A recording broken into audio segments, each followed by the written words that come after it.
Saludos una vez más, alumnos de circuitos eléctricos. Espero sea este el último de los videos.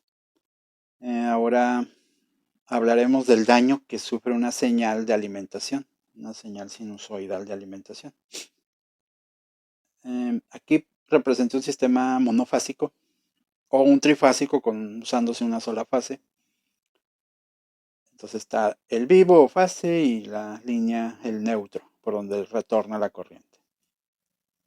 Y una carga de algún tipo. La señal que nos entrega la Comisión Federal de Electricidad es una señal sinusoidal.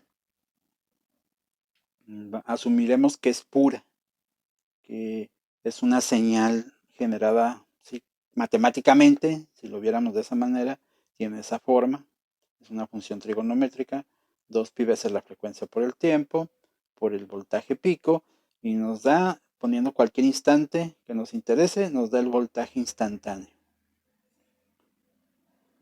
El valor efectivo de esta señal en México son 127 volts efectivo y su frecuencia es de 60 Hz.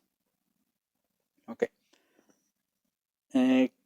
La carga, ¿qué es? Pues un aparato eléctrico o electrónico que consume esa, esa señal eléctrica. Absorbe corriente de esa fuente de voltaje, es una fuente de voltaje, absorbe corriente y produce un trabajo. Por ejemplo, si es una plancha, produce calor. Si es un calentón, pues igual produce calor. Si es un tostador, produce calor. Pero puede ser un motor eléctrico, provoca un giro mecánico, como por ejemplo el de un ventilador o una secadora de cabello. Si también producen luz, algunas de esas cargas son luces, todos usamos luces. Algunas son de LED, antiguamente usábamos focos, a veces son lámparas de gas. Entonces, hay diversos tipos de cargas. Algunas son puramente resistivas, como el cautín, como la plancha que hace rato comentaba, o un tostador de pan, son prácticamente únicamente resistivo la carga. Algunas otras cargas, como los motores, son básicamente inductivos. Tienen resistencia, pero la mayor parte de carga es inductiva.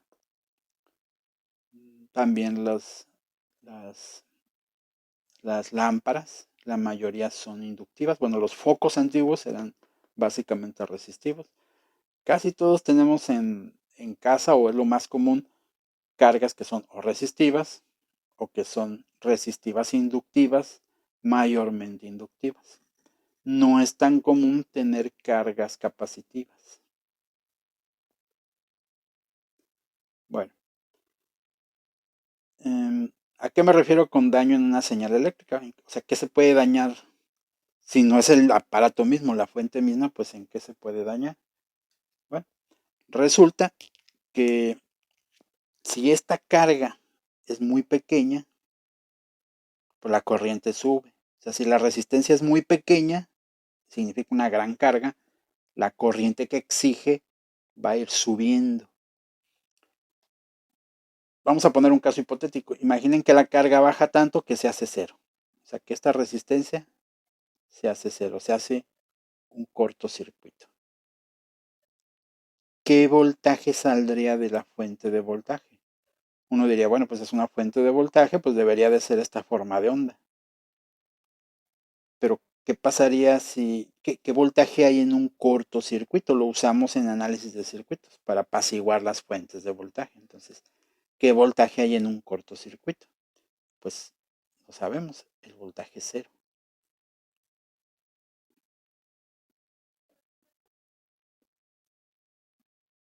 Las fuentes no son ideales. Una fuente ideal nunca podríamos tirarla.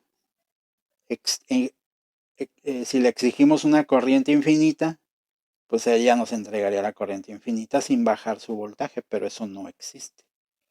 Cuando le ponemos un corto a una fuente, ya si lo hemos hecho, habremos visto que sale un chispazo de corriente, sale mucha corriente y el interruptor se baja, el interruptor termomagnético, o se quema el fusible. Quiere decir que la fuente pues no pudo entregar esa cantidad tan grande de corriente que en teoría se le exige. Y por un instante el voltaje que estaba subiendo se baja y se va a cero.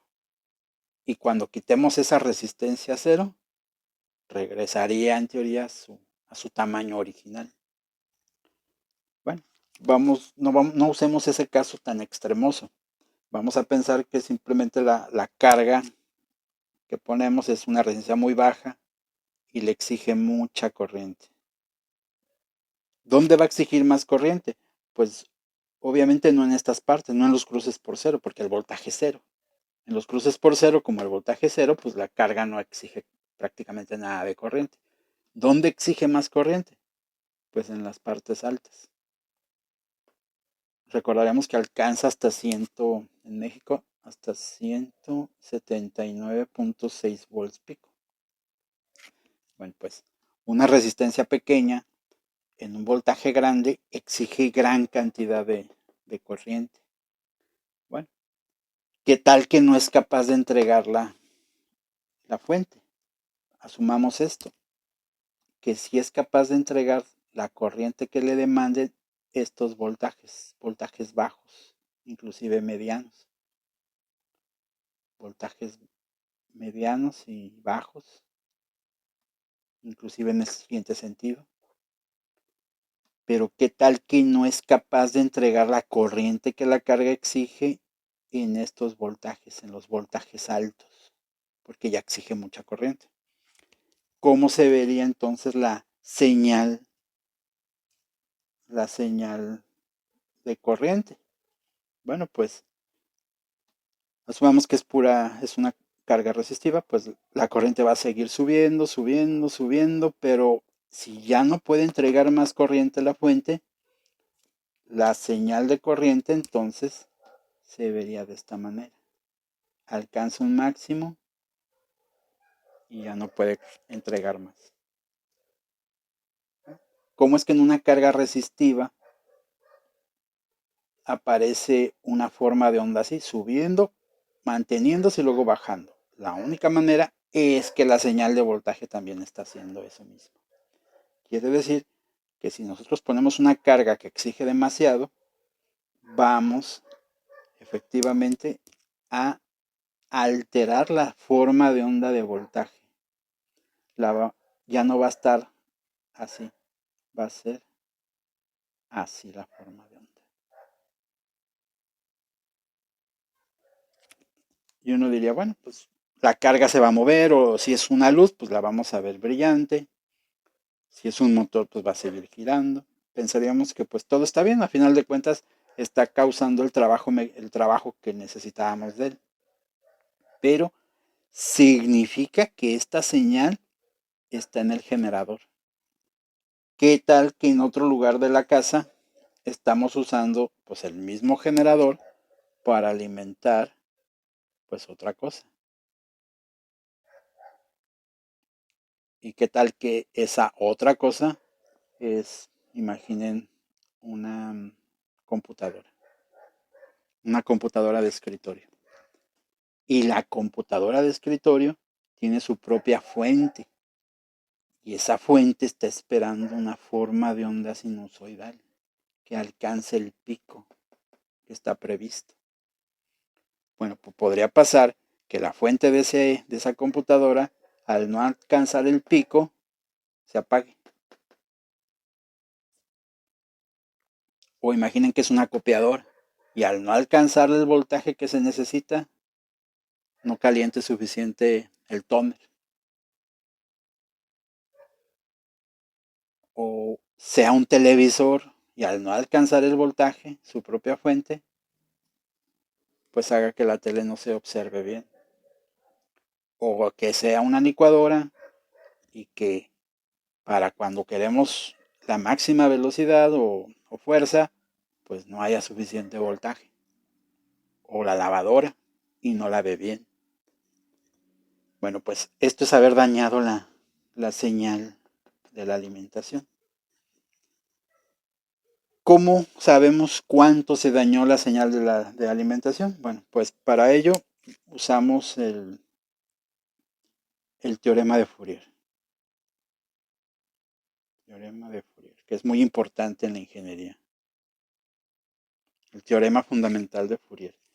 Bueno, el teorema fundamental de Fourier explica que una señal cualquiera está formada de componentes. Entonces, una señal cualquiera, vamos a pensar en esta, una señal cuadrada, está formada de señales básicas o puede formarse a través de señales básicas.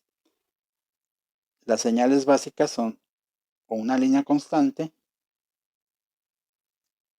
y señales sinusoidales, la señal de la naturaleza por excelencia.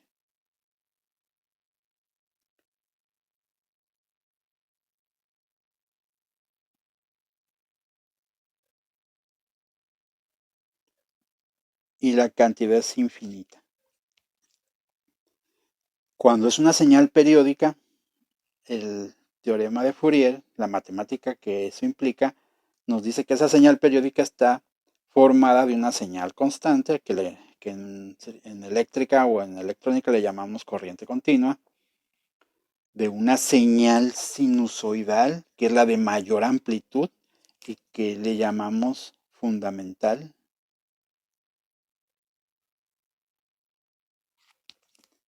de otra señal sinusoidal más pequeña en amplitud y de mayor frecuencia, a la que le llamamos primer armónico,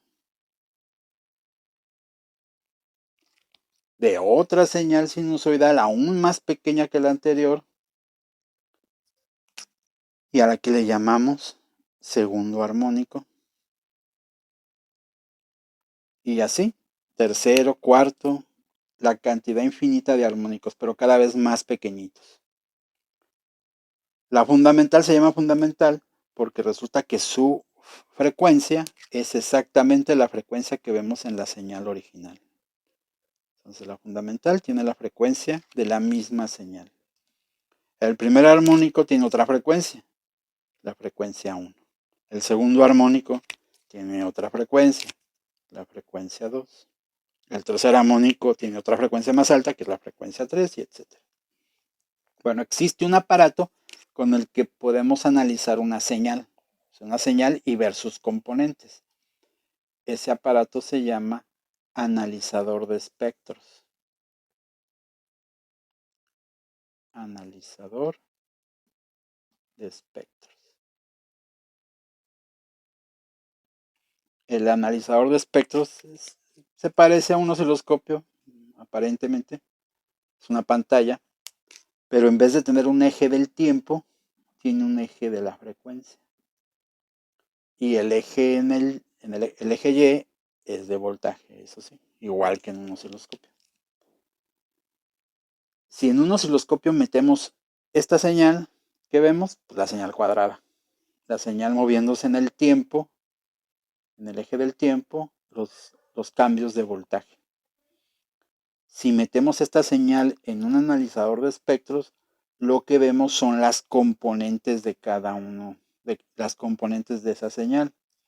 En este ejemplo, que estoy poniendo una señal cuadrada, pues habría una señal continua, o sea, de frecuencia cero. Este es el eje de la frecuencia. En la frecuencia cero habría una señal, sería esta. Y de cierta amplitud, bueno, pues aquí está, la amplitud. Es lo que nos mostraría ese aparato. Luego nos mostraría que en otra frecuencia, en la frecuencia F0, habría otra amplitud. Entonces veríamos a lo mejor, vamos a pensar que vemos esto. Y tendría su propia amplitud, la amplitud 0. Luego que en otra frecuencia, que sería en F1, habría otra amplitud que es más pequeña. Lo voy a poner. Vamos a pensar que está aquí. La amplitud 1. Que en otra frecuencia más alta, la frecuencia 2, el segundo armónico, A lo mejor se ve, uy, lo dibujé, se ve algo así. La amplitud 2. Que en otra frecuencia habría el tercer armónico, cada vez haciéndose más y más pequeños, etc. Cada armónico con su propia amplitud. ¿Cómo es la frecuencia, más bien, cómo es el espectro de una señal sinusoidal pura? Cuando todo está bien en ella. Bueno, pues no tendríamos niveles de corriente continua. No tiene primer armónico, no tiene segundo armónico, no tiene ningún armónico, solo es una señal pura, entonces solamente tiene su única señal, que es ella misma y se llama fundamental. Entonces, una señal pura, si la metemos en un analizador de espectros, solamente veríamos esto, una señal así. Su amplitud, los aparatos regularmente esa amplitud la marcan en voltaje efectivo.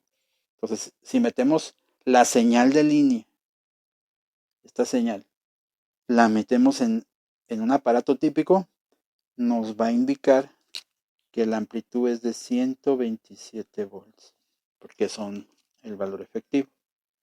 Y que la frecuencia en donde aparece debe de decir 60 Hz.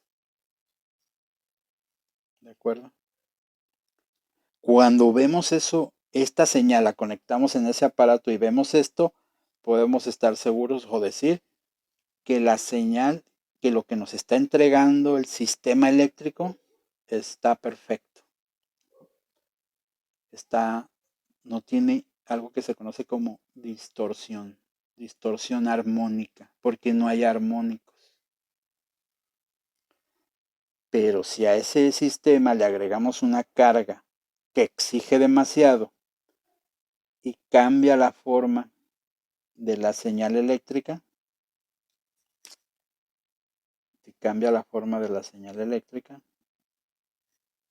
entonces, ¿qué es lo que va a cambiar en ese espectro? Pues ya no es una señal sinusoidal, ya no es pura.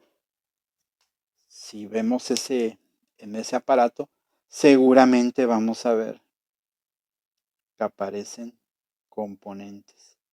Y dependiendo de cómo lo haya transformado, puede ser así o diferente. Es solo un ejemplo.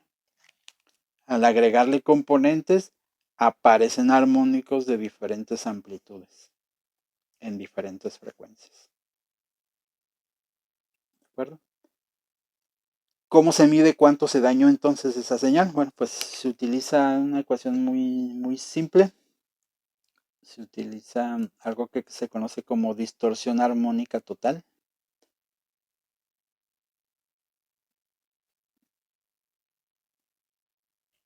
Distorsión armónica total en inglés.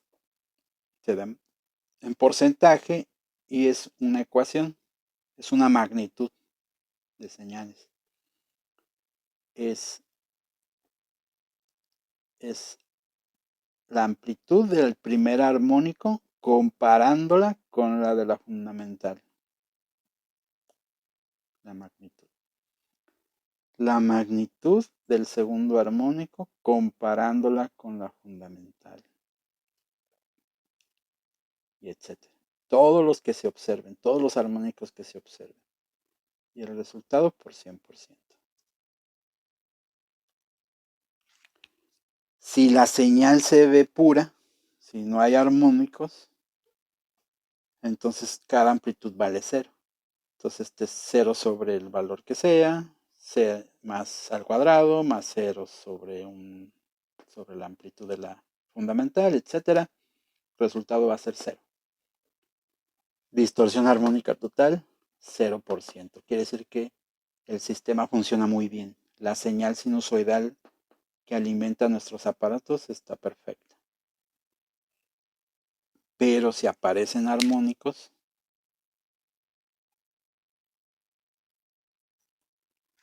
pues ya no va a ser 0. Ya hacemos la relación de amplitudes con respecto a la de la fundamental es la magnitud, los cuadrados, la raíz cuadrada de los cuadrados por 100, y puede haber distorsiones mayores al 100%, 300% enormes. Hay un rango eh, que se dice que si la distorsión es menor a ese rango, pues está bien. Si es mayor, hay algo que hacer. Regularmente cuando nadie está utilizando el sistema, pues todo funciona bien. Y uno conecta el aparato aquí y pues todo se ve bien, ¿no? Es una señal sinusoidal pura y clara del tamaño que debe de ser. Pero ¿qué pasa cuando conectamos una plancha en casa?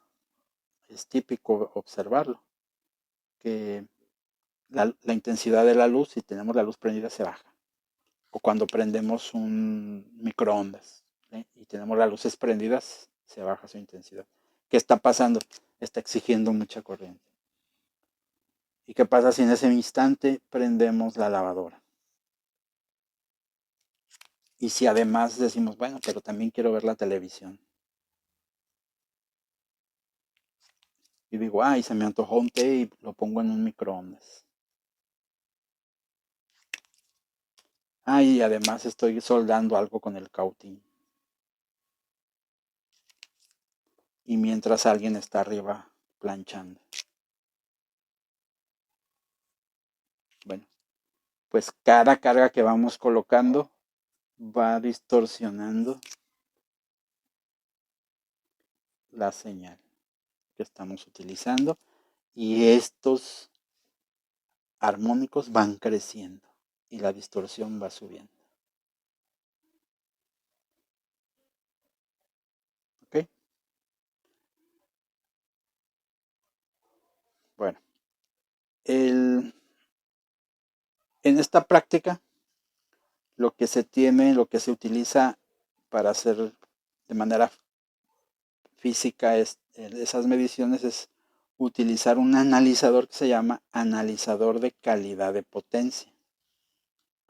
Específicamente es un Fluke, es un aparato de la compañía Fluke y es el número 43. Es un analizador de calidad de potencia eléctrica. Ese aparato son varios aparatos en uno mismo. Es un osciloscopio, es un multímetro y es un analizador de espectros.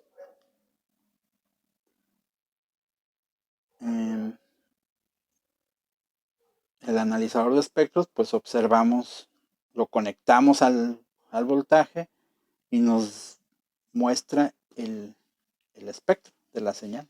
Inclusive nos indica el THD que exista. Si no la observa pura, pues él mismo observa cuánto es la distorsión que se presenta.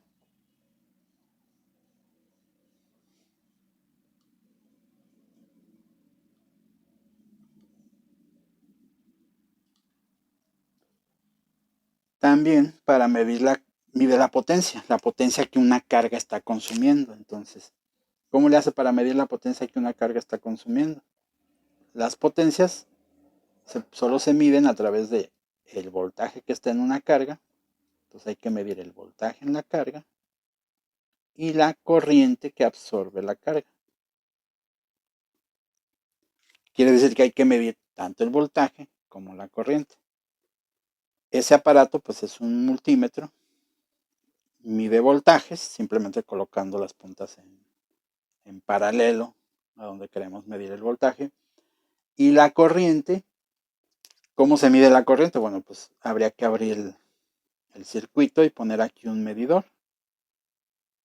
Pero ese aparato está diseñado para ingenieros eléctricos donde las corrientes son muy grandes, son enormes, puede haber corrientes enormes, entonces no utiliza una medición de ese estilo, no tiene uno que abrir el circuito, porque además es muy complicado hacerlo en campo, o sea, se está usando el sistema, no podemos abrir el sistema para ver qué corriente está caminando por el cable.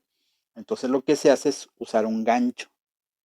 El gancho se, se, se cierra así un loop, Bueno, se hace un bucle y se crea, recordemos de nuestros cursos de electricidad y magnetismo, cuando una corriente fluye por un conductor, se crea un campo magnético, lo circunda. Entonces, ese campo magnético se aprovecha se mide y se convierte en corriente, en el equivalente a corriente. Entonces, entre más campo magnético, hay más corriente. Entonces, este aparato lo que tiene es un aparato parecido a esto. Tiene una pantalla enorme. Casi todo es automático. Tiene muy pocos botones. Realmente es muy sencillo de usar. Este aparato tiene dos terminales para medir voltaje, más o menos.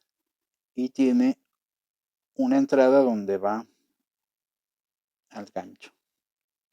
Entonces, por aquí se mide el voltaje, se pone en paralelo. Y el gancho se debe de usar únicamente un solo cable. Si se utilizan los dos cables, la mayoría de los en casa, pues tenemos así los dos cables. Digamos que te va así. Un conductor, el otro conductor. Si el gancho lo ponemos entre los dos conductores, una corriente va y la otra viene. Los campos se anulan. Entonces el aparato nos va a decir que no hay corriente. La manera de utilizarlo es separando los cables. O sea, el gancho debe de entrar solamente en uno de los conductores, en este o en el otro. Si no hay fugas en el aparato, imaginen que esta es una lavadora, lo que yo mida aquí como corriente debe ser lo mismo que aparece acá, a menos que la tierra precisamente de la lavadora tenga una fuga. Entonces entraría la corriente en la lavadora, por ejemplo. La lavadora está conectada al piso porque está sobre el piso y podría tener a tierra una fuga. Entonces, con ese aparato podríamos descubrirlo. Ponemos en una de las terminales, buscamos corriente en la otra. Si no hay ninguna fuga, pues debe de ser la misma. Y bueno, pues creo que es todo. Me gustaría que usaran el aparato. Para esta práctica simulen lo que puedan simular. Ustedes van a decidir qué corrientes asumen, qué cargas asumen, porque es una práctica que se basa en lo que el edificio en ese momento se esté usando. Y usando significa gente trabajando en los laboratorios abajo y en los laboratorios de allá arriba, con las computadoras, las luces, con todo lo que implica. Entonces, no hay una carga en particular. Ustedes decídanlo. Hagan la simulación lo mejor que puedan. Si inclusive encuentran este aparato, es un analizador de calidad de potencia, pues utilícenlo. Si no, pues tiene medidores de potencia y medidores de analizadores de espectros, entonces pueden analizar todo lo que la práctica indique. De todas formas, regresando de la contingencia, espero que tengamos una práctica para que conozcan el aparato y lo utilicen. Es un aparato de muy, muy fácil uso. Se utiliza mucho más fácil que prácticamente cualquier aparato que tengan allá a la mano, que un multímetro. Es más fácil de usar que un multímetro, aunque es un multímetro, pero es más fácil de usar porque casi todo es automático. Bueno, pues hasta aquí para que puedan realizar su práctica mañana jueves.